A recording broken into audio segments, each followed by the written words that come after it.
3.8 is the last patch before Fontaine drops, which means the Fontaine hype is finally underway. Took long enough. As such, there's a good amount of things we can do to prepare our accounts for it, and that's what I'm going to be covering today. I have 24 things for us to do to prepare for Fontaine. There's a lot to get through, so without further ado, let's go. When you do reputation quests and bounties, you can unlock a variety of different things from that nation, from name cards and things to craft, to unique wings when you max out that region's reputation. Whether you're somebody who still needs to complete Sumeru's, or whether you still need to max out Mondstadt and Liyue's reputations, this is a good time to try and catch up a little, as we're going to get a whole new region's worth of reputations. So once you've finished spending your resin for the day, try and work towards completing some reputations before they become too overwhelming to deal with. I'm not saying have all of your Sumeru characters built, but I'm sure you have that one Sumeru character who's still on your radar to build, but they've been on the back burner for a while. I'd suggest using your resin during this time before Fontaine drops to focus on that specific Sumeru character. Once Fontaine's here, you're going to get excited about new Fontaine characters, and any characters that you want to build right now are going to fall further into the back burner because of it. So especially if your abandoned Sumeru character is a 5-star, be sure to try and get them semi-built before Fontaine. A new region means new characters, and new characters means more artifact grinding. Even if the spare artifacts that you have right now aren't the best in slot for that specific Fontaine character that you're planning on building, it's nice to have a backup build for them anyway, especially if they're going to become playable during the earlier patches of Fontaine, where all the artifact domains won't be accessible just yet. So, hoard your artifacts. You'll never know when they come in handy. Build up your food inventory, especially if you're somebody who lives life on the edge by not using healers regularly. The more full your inventory is right now, the better. Once Fontaine drops, I can't see people being in Sumeru too much, unless it's your favourite region. If you can see yourself not going back to Sumeru for a while after Fontaine releases, perhaps it's a good idea to farm Sumeru's ores, as well as other regions' ores that you know that you're going to abandon for a while. You can't level up new, shiny Fontaine characters without experience books. So if you have nothing else to do, use this time to farm ley lines. More specifically for experience books if you're running a little low. The same thing can be said for Mora. You may have all the books in the entire game. Is that even possible? But they'll mean nothing if you only have one Mora to your name.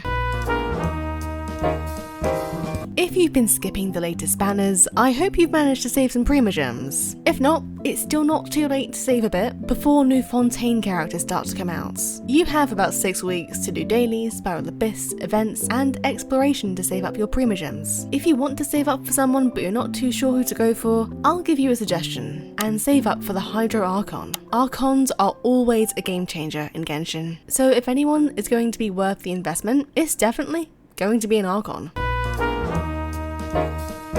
When I say explore more, I'm mainly referring to Sumeru's desert, because it's just so big. Unless you're a completionist or you'll just head over heels for Sumeru, you may feel like the desert, or Sumeru in general, needs to be explored more for you. I'd aim for everywhere in Sumeru to be explored over 60%. Now some people might say that's too low, but everyone has their preferences. Personally, 70% or above is my ideal percentage, because that still gives me things to do in other regions, at all times, which will come in handy once Fontaine becomes old news. However, you don't want your exploration to be too low, or you'll just end up feeling overwhelmed by the amount of exploration that you have to do.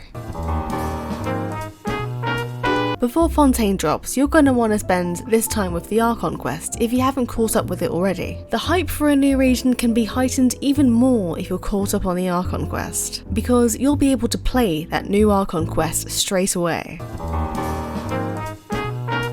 It's easy to let world quests build up in your quest backlog since they can be pretty time consuming to get through. You're just lazy. However, the backlog is only going to increase further when Fontaine arrives. So to avoid making your quest backlog look like a new age encyclopedia, you should really try and clear out as much of it as you can. Sometimes Archon Quests lock you out if you haven't done a certain quest. I remember at a certain point I had to complete Kazua's story quest before I could proceed with part of the Archon Quest. So if you want to avoid that happening to you in Fontaine, perhaps it's time to do those certain character story quests that you've been putting off. Another thing you could use your resin on is on weekly bosses. Not for their materials, but for dream solvents. Dream solvents will help you convert the boss drops that you need in exchange for ones that you currently have, but it's the incorrect variants. If you're looking to pull for a Fontaine character ASAP, having dream solvents handy will be useful for when you're trying to level up talents past level 6. Plus, dream solvents don't always get dropped for weekly bosses, which makes them a little hard to come by. However, you have a good few weeks to stock up, so if you're gonna go dream solvent farming, good luck. Have some spare artifacts ready for the Traveller. I would personally go with 2-piece Heart of Depth and 2-piece Gladiators. This is for just in case we're forced to play with the Traveller at some point. It wouldn't have been the first time that happened for an Archon Quest, so it's good to be prepared just in case. Sumeru was massive. So just in case Fontaine is just as big, if not bigger, having a good amount of stamina will come in handy when it comes to exploring. Something you can do is grinding out the battle pass and other fragile resin earning activities. Again, this is in preparation for if you want to farm Fontaine domains straight away. Ad break. I want to take a break and talk about today's sponsors, Tokyo Treat and Sakura Co. Tokyo Treat is a monthly Japanese snack subscription box where you'll get up to 20 of the most latest, most exclusive, limited edition and seasonal flavors Japanese snacks that are only available in Japan for a limited time, like Sakura Pepsi, Japanese Kit Kats and many more. Sakura Co is also a monthly Japanese snack subscription box where you will receive 20 traditional and authentic artisan Japanese snack items, including Japanese teas and one special Japanese tableware with your box every month. Sakura Co also helps in partnering with local Japanese snack makers to continue to share Japanese culture and traditions that have been passed down from over 100 years. They want to share Japanese culture to the world through the medium of snacking. If you want to enjoy pop Japanese snacks, you can choose Tokyo Treats. But if you want traditional Japanese treats, you can enjoy Sakura Co instead. Tokyo Treat and Sakura Co's boxes come with a different theme each month, keeping things exciting and fresh. This month's Tokyo Treat theme is Okinawa Seaside Snackin'. Welcome to paradise. In your mouth at least. Because this month's snacks come from the sun-kissed paradise of Japan, Okinawa. Enjoy snacks like the Kit Kat cookies and cream, Japanese pineapple juice, and Nori Shio dragon twists. This month's Sakura Co theme is Heritage of Nikko. This month, experience the captivating allure of Nikko's rich heritage and indulge in these sweet and savory offerings that honor its history. Enjoy snacks like the Thousand Samurai Procession Manju, Salt and Pepper Yuba chips, and many more. Check out the link in the description to get $5 off your first box when you use my code. Thank you Tokyo Treat and Sakura Co for sponsoring this video. You can probably do this on the day before 4.0 drops, but just in case you want to start farming new Fontaine domains on day 1, have some condensed resin ready. This way you can use your normal resin, the condensed resin, and even some teapot resin on day 1. Speaking of the teapot, make sure your Teapot rank is rank 8 or above, so that you can get the full benefits from it. From extra Mora to resin to books, the Teapot will come in handy for extra resources, which will come in handy if you're looking to pull for new playable Fontaine characters.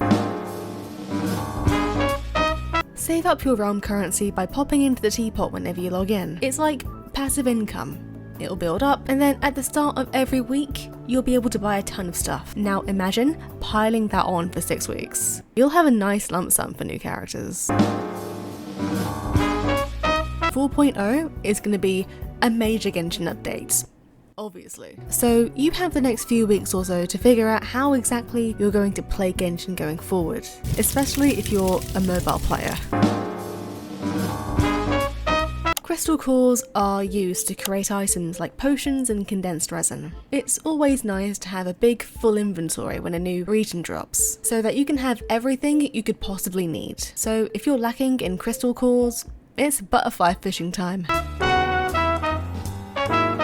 Buying this dust is super handy for if you want to get some elemental ascension materials ASAP. If you need, say, a hydro ascension material and you have a ton of pyro ones that you know that you're not going to use in the near future, you can convert them into hydro using this dust. So it's super useful if you're planning on pulling for a new Fontaine character. You can get this dust mainly by using your Stardust at Paimon's Bargains, or sometimes they are in certain time-locked event shops.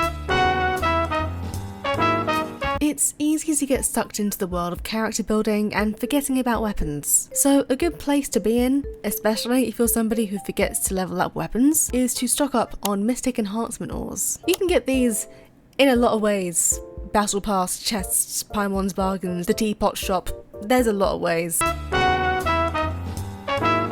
If nothing else, try and build on your TCG skills and fight all the NPCs until you're caught up. New NPCs in Fontaine will want to play against you, so to avoid feeling overwhelmed at the amount of people on your map who want to crush you in a card game, use this time to catch up, region by region. And that's it. Let me know down in the comments what you're excited for about Fontaine. If you've made it this far, comment a bird emoji, specifically this one. Thanks for watching, and I'll catch you next time. Peace.